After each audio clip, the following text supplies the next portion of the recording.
In 2024, the Nigerian federal government spent more than every naira it earned just on servicing its debt. Debt servicing alone consumed 116% of federal revenue. This is according to the Nigerian Economic Summit Group. But the borrowing isn't slowing down. Under President Bola Ahmed Tinubu, Nigeria has added 72 trillion naira to its national debt in under 3 years. The question we have to answer here now is, where did all of that money actually go? The country is going through a very strong phase of reform. So here's what is happening right now. On April 23rd, 2026, Tinubu wrote to the Senate asking lawmakers to approve a $516 million loan from Deutsche Bank. The money is for sections of the Sokoto to Badagry superhighway, a 1,000-kilometer road that would link Nigeria's northwest to the port city of Lagos. But this wasn't a one-off. It was his latest in a continuous sequence. Just 3 weeks earlier, on April 1st, the National Assembly approved a $6 billion package, $5 billion from First Abu Dhabi Bank in the UAE and $1 billion from UK Export Finance through Citibank in London for port rehabilitation. That is $6.5 billion in new external borrowing commitments. This looks alarming seeing the trajectory Nigeria is on. The opposition has called this relentless borrowing reckless. But the real question isn't just how much has Tinubu borrowed. It is what the country actually has to show for it. And to answer that, we have to go back. First, context. How did Nigeria get here? Let's start with something called ways and means. It is the overdraft facility the central bank is legally allowed to extend to the federal government, capped by the CBN Act at 5% of the previous year's revenue. But under former President Muhammadu Buhari, that cap was blown apart. By 2022, Ways and Means stood at 138% of the previous year's revenue. The facility grew from 856 billion naira at the start of its term to 23.8 trillion naira by the end, a 2,635% increase. In May 2023, that is in Buhari's final days in office, the Senate approved converting 22.7 trillion naira of that into a 40-year bond at 9% interest. In December of the same year, Tinubu secured approval for another 7.3 trillion naira, which means 30 trillion naira that used to be short-term overdrafts is now long-term debt on Nigeria's books until 2063. That is the single biggest reason the numbers look so much larger under Tinubu, but most of that money wasn't actually borrowed under him.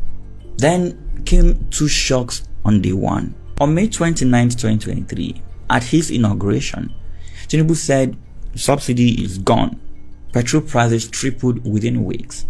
2 weeks later, on June 14th, the central bank abandoned the managed exchange rate and the naira floated. It went from about 460 naira to the dollar to over 1,000 naira by September and above 1,600 naira at moments in 2024. Dollar-denominated debt didn't grow, but in naira terms, it exploded. That is the second reason the debt figure looks so much larger. Pure exchange rate math. And thirdly, the revenue problem. Between January and July of 2025, federal revenue came in at 13.67 trillion naira, a 42.7% shortfall against target. In those same 7 months, debt servicing and federal salaries together consumed 105% of that revenue, which means every naira spent on roads, hospitals, schools, or soldiers in those months came from a loan. And then we have the fourth one, the servicing trap. The more Nigeria borrows, the more it pays in interest, and the more of its revenue disappears before it funds anything tangible. Of the $2.93 billion Nigeria spent servicing euro bonds between mid-2023 and mid-2025, 83% went to paying interest alone. Only 17% actually reduced the debt.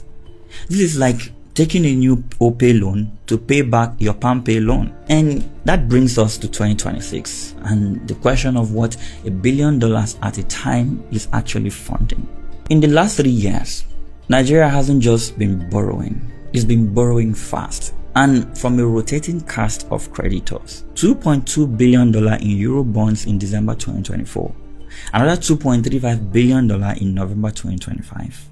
around $9 billion in World Bank loans across 17 approvals, a $1 billion African Development Bank budget support program, a $1.87 billion financing package for the Lagos-Calabar Coastal Highway, and now $6 billion from the UAE and UK approved in a single parliamentary session in April. Total identifiable new external borrowing commitments since May 2023 is roughly $20 billion. But here's what almost no one is asking. When you take each of those loans and sort them, not by creditor, not by headline size, but by what the money is actually for, they fall into three very different buckets. Bucket A is productive assets, loans tied to things you can actually see and use. And under bucket A, we have the Lagos-Calabar Coastal Highway financing. We have port rehabilitation, power sector recovery, World Bank education, and health programs. That's roughly $8 to $9 billion of new identifiable external borrowing. And then we have bucket B, project support. Under this category, we have loans that don't build anything.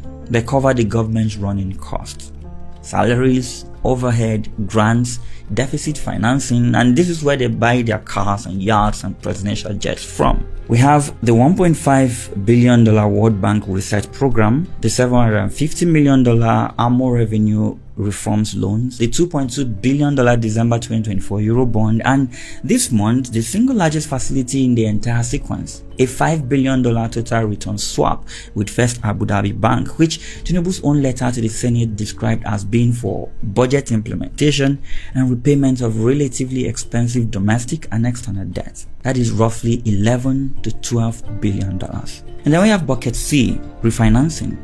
Loans whose purpose is to pay off other loans.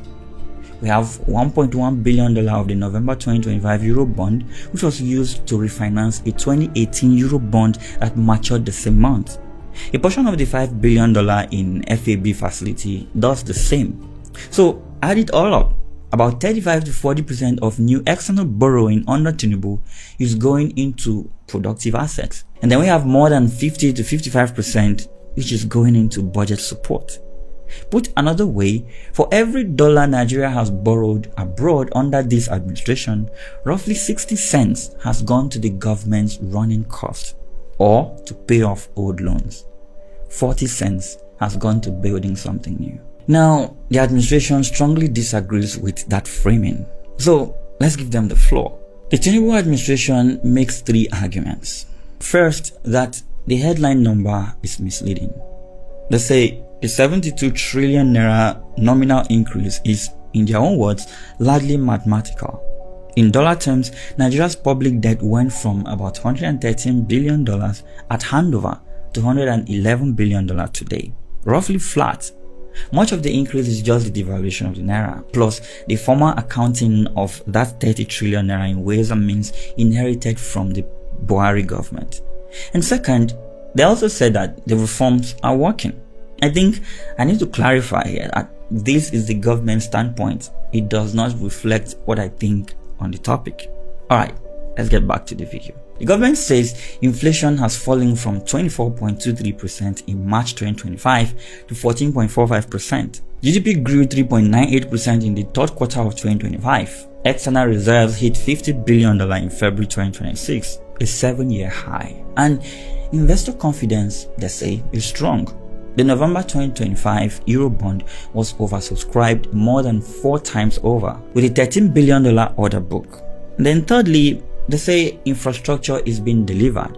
In December 2025, the government said it had opened a 47-kilometer stretch of the Lagos-Calabar Coastal Highway. In his December 2025 budget speech, Tinubu said, quote, "We will continue to reduce waste, strengthen controls, and ensure that every Nigerian borrowed or spent delivers measurable public value."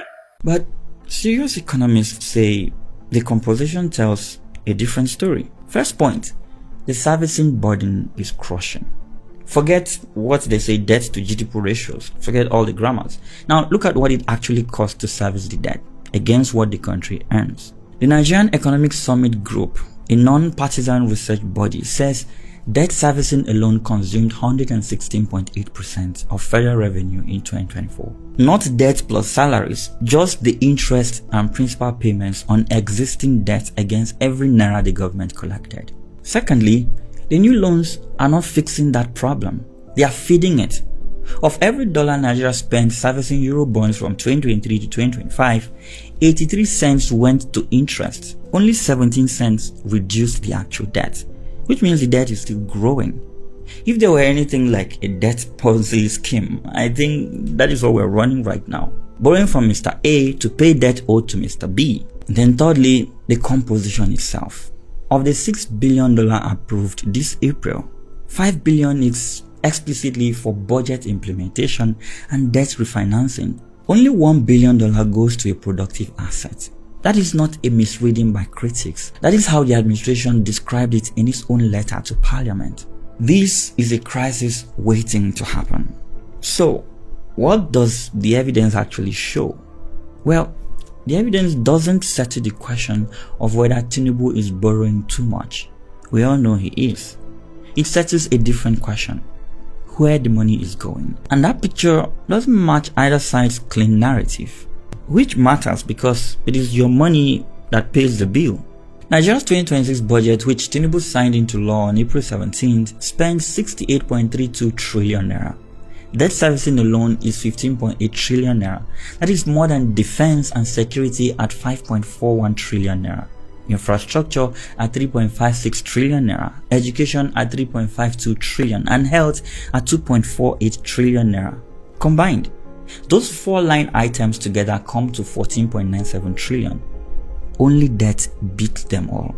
For every 1 naira the government spends on health in 2026, it is spending 6.4 naira on debt interest. For every 1 naira it spends on education, 4.5 more goes to debt. Health as a share of the 2026 budget is about 3.6%, less than a quarter of what Nigeria committed to 25 years ago under the 2001 Abuja Declaration, which pledged 15% of every African government's budget to health.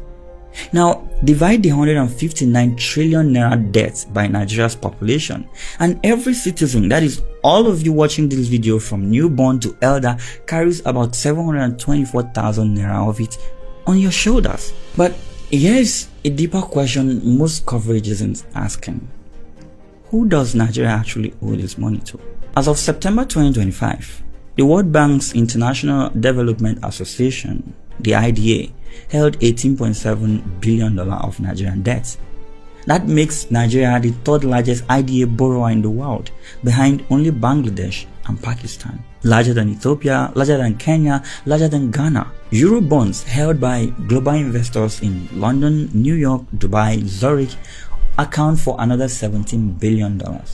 China's Exim Bank holds $4.9 billion, though new Chinese lending has slowed sharply under Tinubu. Yeah, we understand why. And then there is the newest creditor on the list, the United Arab Emirates. The $5 billion total return swap approved on April 1st is the single largest identifiable UAE exposure to Nigeria ever signed. The UAE is also a major lender on the Lagos-Calabar Highway. But what is a total return swap? I've been using that term a lot. So let me define it for you. It's a derivative contract. Nigeria pledges naira-denominated bonds worth 133% of the cash it receives in dollars.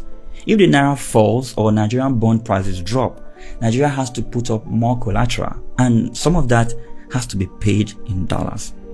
Angola signed a similar deal with JP Morgan in December 2024, and within 4 months, US tariff turmoil pushed oil prices down and Angolan bond values with them, triggering a $200 million margin call that Luanda had to meet. Yeah, so many grammars. I wish there were simpler terms. Okay, the Tinubu administration sent the $5 billion request to Parliament on March 31st. This loan was approved within 3 hours without committee hearings, and the full contractual terms have never been made public. Now, I want to make this clear. That move isn't illegal, but debt transparency specialists have been warning that these kinds of structures create what they call invisible debt layers. Debt that doesn't show up on official balance sheets until something goes wrong. So, what's next? While the headlines focus on how much Tinubu has borrowed, the real story is what the borrowing is buying and who is holding the paper when it all comes due. The government says the reforms are working, but the opposition says the country is drowning. Both are reading the same numbers. But what the numbers actually show is this: Nigeria is spending more on interest than on defending itself, educating its children, and keeping its people healthy combined. More than half of new external borrowing isn't building anything new. And the newest creditor to join the list got its $5 billion facility approved in a single day, with the terms still private. That is the context I want you to take away. The rest is yours to decide. And before I go, in the next video, I'm surely going to look at all the things this administration has bought for itself.